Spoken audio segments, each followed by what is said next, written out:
Russia, the place where happiness is so hard to come by, there's literally a nationwide black market for it. While it's easy to analyze almost any point in Russian history to see what the government did wrong, from the lunatic to the cult of personality to the puppeteer. Instead, today we're going to look at where all of Russia's current problems arose from the Russian Revolution. Now, every revolution does have certain causes that they all share, among other similarities, mixed in with their own unique elements. But Russia's is special in that its causes were decades in the making, and thus it deserves its own segment dedicated to it. Now, due to time constraints, this will only focus on the causes that occurred during during the reign of Russia's last Tsar, Nicholas II.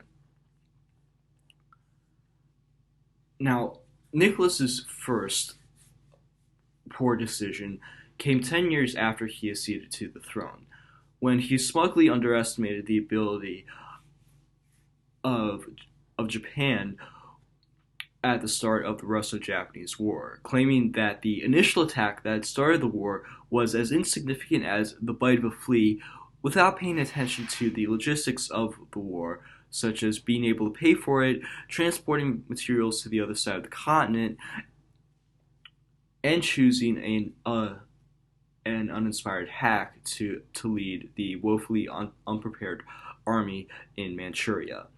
It's a bit like saying that you'll be able to prepare a huge party for your friends, but then you realize that you have no snacks, no money, and worst of all, the only music that you have is Nickelback, Rebecca Black's Friday, and a shitty demo of a breakup song that you made in GarageBand.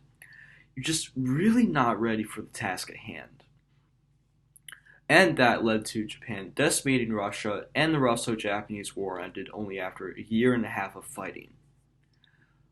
But now skipping over to the other major mistake that Nicholas made, past the Russian mini Holocaust and the beta version of the revolution in 1905, to the war that Russia should have been ready for, but good old Nick was too busy giving the finger to the lower classes and the State Duma to notice. While Russia did have early success in World War I, that was quickly forgotten as all the problems from a decade ago returned, from poor leadership to insufficient supplies and low morale, to the point where the rate of desertion and surrender were assuming tremendous proportions, according to Russian General Alexei Polivanov. And unfortunately, Nicholas tried to do his own version of that scene in every sports movie where the coach gives a rousing speech during halftime to try and motivate his players, by personally leading the army and making all the important decisions himself. Now, some may view this as a good decision, that was made by Nicholas, like his wife Alexandra, who told him that those who fear and cannot understand your actions will be brought by events to realize your great wisdom. But others, like the guy's own fucking ministers, tried desperately to make Nicholas change his mind, culminating in one final meeting where everyone appealed to him as hard as they could. But Nicholas simply said, I know, I may perish, but I will save Russia. It's kind of like trying to stop Trump from tweeting at 3 in the morning.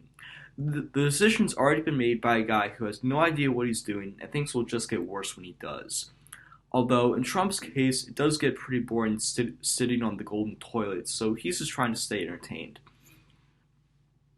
But Nicholas signed his own death certificate by leading the army personally. The February Revolution was 18 months away, and the end of the Tsars wasn't too far after that.